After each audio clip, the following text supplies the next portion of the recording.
하나님은 좋으신 분이죠. 우리에게 항상 좋은 것을 주십니다. 그러나 좋은 것을 주시는 것이지 우리가 원하는 것을 주신다는 의미는 아닙니다. 우리가 원하는 것과 하나님이 주시고자 하는 것이 일치할 때가 있습니다.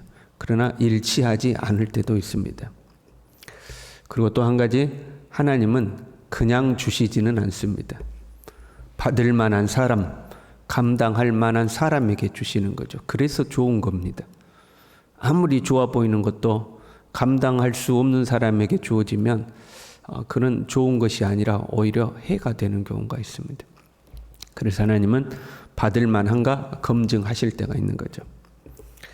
성령이 비둘기처럼 오셨죠. 세례를 받고 올라오니까 성령이 비둘기처럼 임해서 하늘에서 소리가 나기를 너는 내 사랑하는 아들이라 내가 너를 기뻐하노라 하셨어요. 그리고는 이제 성령에 이끌려서 하시는 거죠. 성령에 이끌려서 은혜가 충만한 길, 형통한 길, 풍요로운 길, 그 길을 가신 것이 아니에요. 오늘 본문 12절에 성령이 곧 예수를 광야로 몰아내신지라. 성령께서 곧바로 성령의 충만함을 받자마자 막 좋은 일이 생기고 형통한 일이 생기고 우리가 소위 소망하는 복이라는 것이 하늘에서 떨어지고 그런 게 아니었다 이 말이에요. 성령이 곧바로 예수를 광야로 몰아갔다 이렇게 됐어요. 광야로 이끌어갔다라고 기록하지 않고 몰아가셨다 이렇게 되어 있습니다. 그냥 예수님을 확 몰아서 간 거예요. 목자가 양을 몰 때 목자는 목적지를 정해 놓잖아요. 그리로 양을 이제 몰아가죠. 왼편으로 가려고 하면 그쪽 안 돼. 오른편으로 가려고 하면 그쪽 안 돼. 그래서 결국에는 목자가 원하는 곳으로 확 몰아가잖아요. 그 표현입니다. 예수님을 성령께서 광야로 몰아가셨다 하는 거예요. 그곳에는 사탄의 시험이 기다리고 있었죠. 그럼 이 성령은 예수님이 성령 충만하자마자 곧바로 예수님을 광야로 시험이 기다리는 곳으로 몰아가셨을까 하는 거죠. 이스라엘 백성들이요, 예수님의 40일 광야 생활하면 뭘 떠올릴까요? 40년 광야 생활을 떠오르겠죠. 그렇잖아요. 40일, 예수님은 40일 광야. 그걸 보면 이스라엘 백성들은 40년 광야를 떠올리겠죠. 그러면 40년 광야 생활이 이스라엘 백성들에게 갖는 의미가 무엇인가? 40년 광야 생활은 검증의 생활이었습니다. 너희들이 가나안에 합당하냐 하는 거죠. 가나안에 들어갈 만한 믿음이 있느냐, 그걸 검증하는 시간이 이 40년이었습니다. 예수님은 가나안으로 백성들을 인도하시는, 곧 하나님 나라로 이끌어 가시는 인도자로서 지금 검증을 받고 있는 겁니다. 네가 합당하냐 하는 거죠. 이스라엘 백성들을 출애굽시켜서 광야로 이끄시는 이는 하나님이셨습니다. 예수님을 지금 광야로 이끄시는 이는 성령님이죠. 하나님께서 이스라엘 백성들을 광야로 인도하셨고 성령께서 예수님을 광야로 몰아가셨어요. 이 광야에서는 그러니까 광야 1세대들 광야의 시험을 통과하지 못하죠. 그래서 가나안에 들어가지 못하고 광야에서 다 죽었습니다. 에덴 동산에서 아담과 하와는 뱀의 시험을 통과하지 못해서 인류를 타락시켰습니다. 인류의 지금 구원자 되시는 예수님은 그 인류가 경험했던 시험을 통과하는 거죠. 그래서 참 구원자로서 하나님 나라의 인도자로서 인정을 받는 거죠. 하나님은 우리가 공적 사역을 할 때에 검증의 이 과정을 두시는 거죠. 예수님을 지금 검증하고 계시는 거예요. 성령께서는 우리를 검증하실 때가 있습니다. 물론 모두 다 광야로 다 나가는 것은 아니에요.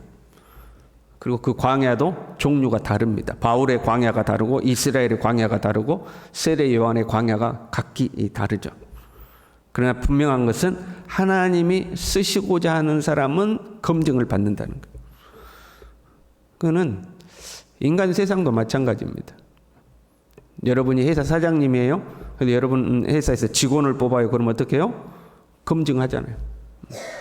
서류를 보고 면접을 보고 이 사람이 우리 회사에 합당하냐 검증하잖아요.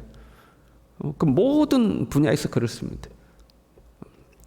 사역을 맡길 때는 검증을 하는 거죠. 그러면 아니 하나님은 미리 다 하시지 않나요? 하나님 미리 다 하시잖아요. 굳이 테스트를 하지 않아도 하나님은 다 아시는 분이죠. 그런데 왜 하나님이 검증을 하실까? 그 검증은 하나님을 위한 것이 아닙니다. 우리 사람을 위한 거죠. 검증을 통해서 검증받는 내 자신이 하나님 앞에 어떤 존재라는 것을 깨닫게 됩니다. 내가 얼마나 연약한 존재인지, 내가 얼마나 부족한 존재인지, 하나님의 도움이 없이는 감당할 수밖에 없는 무능력한 자라는 걸, 그걸 깨닫는 거죠. 그래서 하나님을 더 의지하게 되고 겸손하게 되고 모든 것이 하나님의 은혜라고 고백하게 되는 거예요. 우리 자신을 위해서 하나님은 검증의 시간을 두는 거예요. 검증받는 내 자신, 또 한편으로 검증을 제가 통과하면 나를 통해서 하나님의 일들을 해 가실 때 나와 함께 일하는 또는 나의 사역의 대상이 되는 사람들을, 예수님께서 광야 40일을 통과하셨다는 것을 백성들이 보고 예수님을 인정을 하는 거죠. 그리고 예수님의 말에 순종을 하게 되는 거죠. 우리가 성령의 인도를 오해하면 안 돼요. 성령은 우리가 원하는 곳으로 우리를 이끌어 가시는 게 아니에요. 우리를 시험하고 연단하는 곳으로 우리를 이끌어 가는 거예요. 우리는 성령 충만해서 우리가 소망하는 풍요와 형통과 번성의 길로 성령께서 우리를 이끌어 주시기를 소망하잖아요. 그게 아니래요. 성령은 우리를 시험하고 연단하는 길로 우리를 인도해 곧바로 우리를 이끌어 가시는 거죠. 그래서 우리가 종종 경험하죠. 말씀대로 살려고 하면 어려운 일이 더 생겨. 주님 앞에 믿음으로 살려고 하면 꼭 뭔가 문제가 생겨. 시험거리가 반드시 찾아오는 거예요. 내가 진짜 말씀대로 살아야지 뭔가 갈등의 문제가 생겨. 성령께서 우리를 광야로 몰아가시는 거예요. 몰아가셨다고 그랬어요. 그러니까 내가 아무리 원해도 몰아가는 사람이 원하는 곳으로 그냥 막 가는 거예요. 그러니까 하나님도 아주 부르짖고 때로는 애원하고 하나님 앞에 엎드리고 내가 원하는 것을 성취하려고 막 해도 하나님은 우리를 하나님이 원하시는 곳으로 몰아가시는 거예요. 그것이 광야였죠. 그 광야에 누가 함께 했어요? 들짐승이 함께 했다. 들짐승과 함께 계시니. 그러니까 여러분 우리가 시험이 찾아오면요 주변에 사람이라고는 없어요.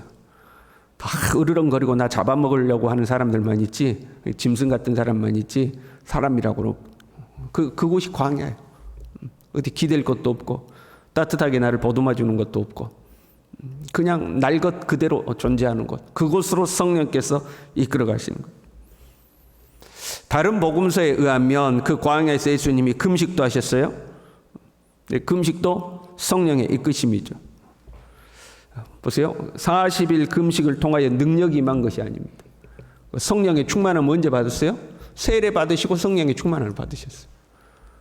그 광야 40일 금식을 해서 능력이 임한 것이 아니라 시험당하기 가장 좋은 상황을 만드셨어요. 40일 동안 줄이게 하시고 그 다음에 사단이 와서 이 돌들로 떡이 되게 해봐라. 시험하잖아요. 40일 금식은 시험받기 가장 좋은 상황을 만드신 거예요. 여러분 우리가 하나님께 순종하고 살잖아요. 시험당하기 좋은 상황에 직면하게 돼요. 그냥 시험당하기 아주 가장 적절한 환경을 하나님 만드시는 거죠. 내가 하나님 앞에서 선을 행했어요. 구제를 했어요. 기도하고 경건의 삶을 살았어요. 하나님 앞에 봉사했어요. 그럴수록 시험당하기 좋은 상황이 만들어진다. 보세요. 광야 이스라엘을 보세요. 그 광야 이스라엘은 불기둥이 있고 구름기둥이 있는 곳이에요. 그냥 눈앞에서 불기둥과 구름기둥이 이끌어가잖아요. 하나님의 인도하심이 눈으로 보이는 곳이잖아요. 그런데 시험거리가 너무 많아. 하나님의 인도가 있는데 시험거리는 넘쳐나는 거예요. 그것도 진짜 사람이 좀 뭐라고 그럴까요? 짜잔해진다고 그럴까요? 먹고 마시는 것으로 시험 들잖아요. 뭔가 거룩하고 남들 보기에 역사적이고 그런 큰 일 때문에 시험 드는 게 아니고 진짜 민망하게 실이 먹고 마시는 것 때문에 시험 드는, 분명히 불기둥과 구름기둥이 있는데 먹고 마시는 그걸로 그냥 가장 작고 본질적이고 원초적인 것으로 시험 드는 거예요. 그게 하나님의 인도요 시험거리였어요. 여러분, 이때 시험을 이기시길 바랍니다. 사실은 이 시험이 복이에요. 이 시험이 복이에요. 내 앞에 시험이 있다는 게 복이에요. 무슨 말이냐면, 여러분, 청년들 일자리가 없다고 그러잖아요. 공기업이라든가 대기업이라든가 자기가 원하는 그 기업에서 인재를 채용하기만을 기다리는 청년들 있죠. 가만 보니까 이제 인재를 채용하게 되면 공고가 붙잖아요. 어디 회사에서 뽑으니까 시험 며칠 날 시험이 있다 이렇게 나오잖아요. 그럼 그 시험 소식이 기뻐요, 슬퍼요? 그 기업에 들어가기를 기다리고 있던 청년들은 그 시험 공고가 붙기만을 기다리고 있는 거예요. 드디어 시험이다 하는 거예요. 드디어 시험이다. 그 시험이 복인 거예요. 우리의 삶에 시험이 찾아오면 그 시험이 복인 거예요. 왜요? 시험을 통과하면, 시험 통과하고 나니까 그 다음 뭐가 있었어요? 천사들이 수종들더라. 여러분, 시험을 통과하고 나면 반드시 보상이 기다리고 있습니다. 시험을 통과해야 보상이 주어지는 거예요. 그렇잖아요. 내가 대기업 시험을 통과해야 취업이 되는 거 아니에요? 너는 합격, 너는 믿을만해. 그래야 보상이 주어지는 거죠. 시험을 통과해야 보상이 있는 거예요. 그 시험 자체가 복인 거예요.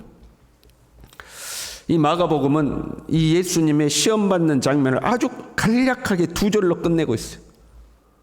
마태복음과 누가복음에는 우리가 잘 아는 돌을 떡으로 만들어 봐라, 성전 꼭대기에서 뛰어내려 봐라, 천하만국을 보여주면 나한테 절해 봐라 하는 막 그 시험의 내용까지 장황하게 기록하고 있는데, 마가복음은 간단하게 기록하고 있어.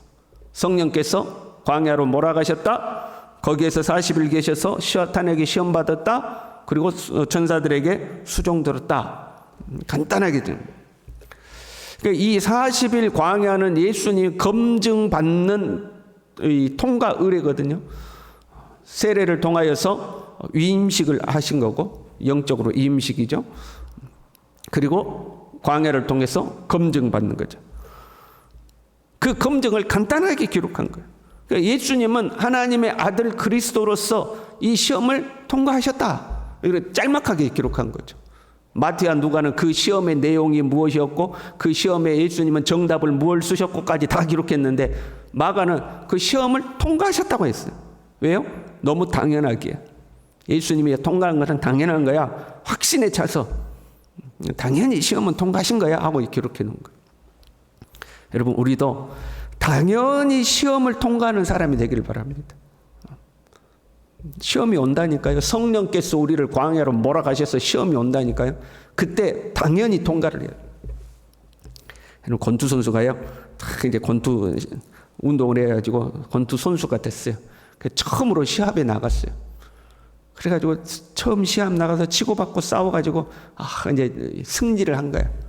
친구들 만났어요. 그러면 여러분, 자랑이 얼마나 많겠어요. 그냥 무용담이, 야, 내가 1라운드 시작해가지고 막 상대방이 잽을 날리는데 막 눈이 아파. 그래가지고 어쩌고 저쩌고 해가지고 내가 야하고 이겼다니까. 아마 시합은 6분 뛰었는데 무용담은 한 30분을 할 겁니다. 그러지 않겠어요? 늘어놓지 않겠어요? 근데 그 선수가 경력이 쌓여가지고 이제 붙기만 하면 승리하는 선수가 되었어요. 이번에 또 경기 치르고 왔어요. 친구들 만났어요. 야, 이번에 어땠어? 이번에도 이겼어. 간단하게 말하는 거죠. 장황하게 설명할 게 없어요. 승리를 많이 한 사람은 그 승리를 장황하게 설명하지 않아. 그냥 이겼어. 끝나는 거죠. 지금 마가는 그런 느낌으로 기록하고 있어요. 예수님 시험 통과했어. 그걸 끝나는 거예요. 저와 여러분도 이 시험이 우리에게 왔을 때에 이겼어 하는 사람이 될 수 있길 바랍니다. 그 장황할 필요가 없이 이겼어 하는 사람. 그 시험 끝에 천사가 와서 수종드는 하나님의 은혜가 찾아오는 거죠.